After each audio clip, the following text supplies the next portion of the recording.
Yeah, so we're getting into action. We'll play Tuesday evening at Akron, which gives us a couple extra days, like you said. Comes at a good time. Real big push academically, obviously, with the end of the semester coming near.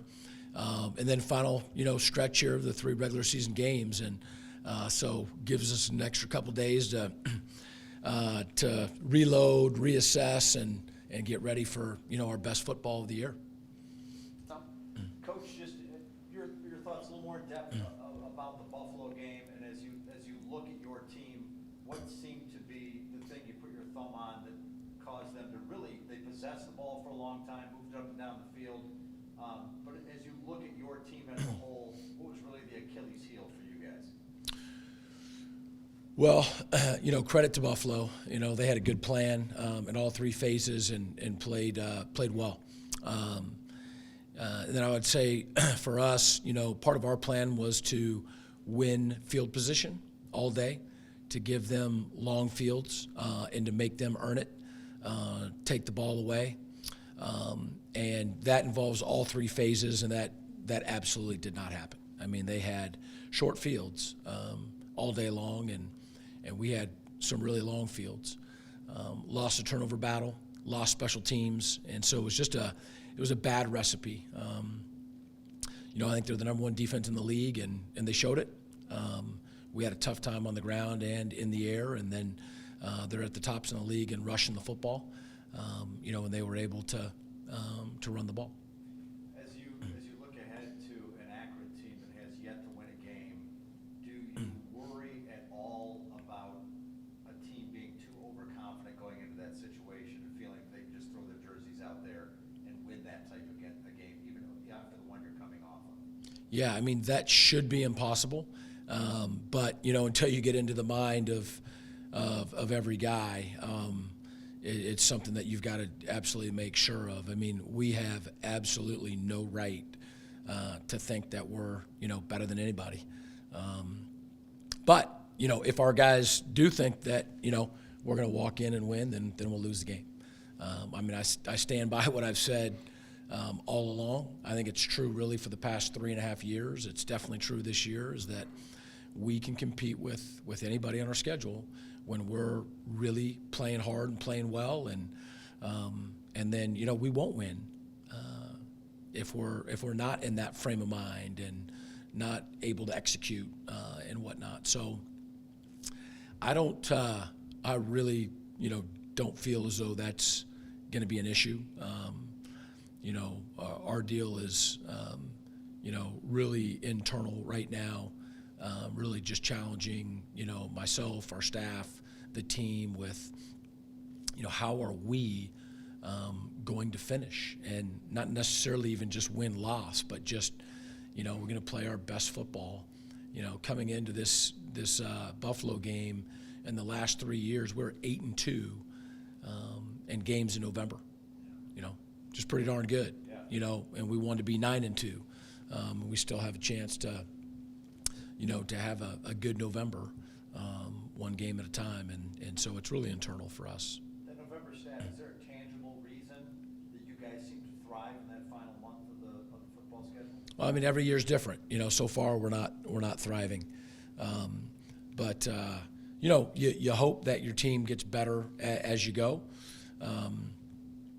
We have not been, playing for championships, but September pretenders become October contenders, and November, is when champions are made.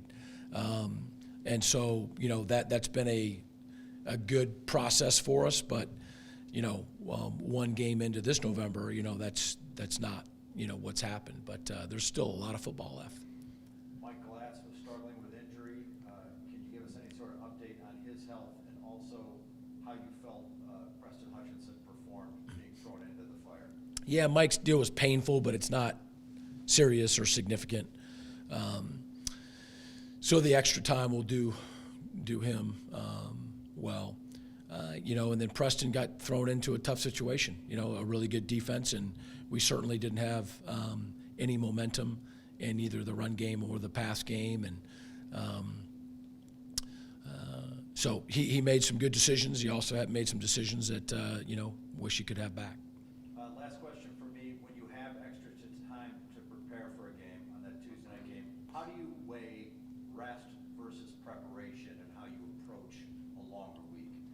Well, we're always going to prepare. I mean, we know how many days and how many hours in each day it takes for us to prepare for a game. And so, we're never going to cut that short. When you have a couple extra days, you do have some more time to prepare. Got an opportunity to recruit and to get some rest. And so we're going to be doing all three of those things, even though it's not a full bye week. What's interesting for us, as we talked about it for our staff, this time of year, you're going to, most of the time, at least I always have, is cut back on the amount of minutes that you're going to have in your practices. This is a unusual November in that with our last 3 games, we have a 10-day week, a 7-day week, and then another 10-day week. So we're going to get some natural rest, in time off. So got to figure all that out, but we're off to a good start with our plan. Thank you, Coach. So, well, Coach, Yep. as a defense, you guys have held teams under 30 points just 3 times this year. Akron's averaging 10 points per game. They haven't scored a touchdown since September 28th. Can you talk about the opportunity to get your defense back on track? How do you expect your defense to perform this week? Well, yeah, I mean, I can't talk out of both sides of my mouth. So, what Akron has done prior to this, it's and just like what we've done prior to this, I mean, it's relevant in that you got to figure out who they are, know who we are, strengths, weaknesses, and all those things. But that's not relevant in terms of 8 p.m., on a week from this Tuesday night, what they've done before and what we've done before. What's relevant is preparing, for their strengths and perceived things that we can attack and whatnot, self-scouting, knowing what we need to improve on, knowing how people are going to want to attack us, and then trying to play, our best football. So, I mean, that's not coach speak. I mean, that's just the reality of it all. If they have one win this season and it's versus us, all those other ones wasn't relevant. You know what I mean? We're playing head to head. Nobody's won or lost a game before we play at 8 o'clock. And it's a Division I football program with Division I players and a Division I staff, and they're going to be ready. So your defense has had just 1 sack over the last 3 weeks. Can you talk about what needs to change to create some more pressure on opposing quarterbacks? Probably stopping the run, and getting people into, 3rd and long situations. That's all of those things factor in. I mean, you just look at a stat line and say, wow, we haven't sacked them. Well, people have not been throwing the ball in those last few games as much as they've been running it. So I think it probably starts with that. I mean, everything starts with that, building it from the inside out for us. We've got to limit the ground game first. And then on the opposite side of the ball, the offensive line gave up 5 sacks against Buffalo. Can you talk about going towards Akron, what they need to improve upon to keep Mike or Preston, whoever's going to be in quarterback, to keep them upright? Well, I'll give you a very similar answer to that. When we get into the long third mediums and the third and longs, that puts our offensive line, our backs, our quarterback, everybody in a tough spot. People can pin their ears back and go to town. So staying out of third and long would be the best way for us to help that situation. Then Mikey Haney's had career highs in tackles for 2 straight weeks. He had 11 against Buffalo. Could you talk about his progression as a player and where you see the rest of his season going ultimately? Yeah, I love how he's playing. The look in his eye, the Toledo game, and then this game as well. We've moved him from inside to outside, which can be a difficult. You get your weight and you get your mind and all that stuff at a position, and we've moved him, outside, and he played both positions, inside and outside. He's playing really well, really for his first action. He's got a great future, and so much of that is I just really like how he's wired. I mean, he loves football. He's serious about it. He's competitive, and I'm glad he's with us. Thanks, Coach. Yep. Coach, the 80-yard touchdown pass the other day from Mike to Matt was the longest play from scrimmage in Ryan Earson football history. And this year, it seems like Matt's been on the receiving end of some just massive plays for your season. He's also with that catch set a new career high in total yards for him this year, and he's got career highs in his yards per catch average this year as well. Can you talk about just how much he's risen to the occasion, obviously this year being the deuce for you guys and living up to that, and then is a guy like him someone you expect to see in the next couple of weeks kind of take things by the reins and really help to motivate this team? Yeah, I'll start with that last part. Matt is fiercely competitive. I mean, he's such a perfect fit for our program, and he's got a chip on his shoulder. Wasn't really recruited much outside of us, from a smaller town, not far from here, and just plays with that mindset and that attitude, and we love him. I mean, again, with the guys, the senior class saying, hey, you're wearing the deuce this year, he has come up big. What I will tell you, do I think that he's going to help take things over these last 3 weeks? I mean, that's the challenge for our senior class. Those guys are guaranteed, 24 more days of playing football here at Eastern Michigan, and it's going to go by like that. And I think, one of the major keys to, the next 3 weeks is, our seniors really taking over the team and just putting their foot down and saying, no, we're going to play at a high level, in this month of November. And then, Matt has made some incredibly huge plays.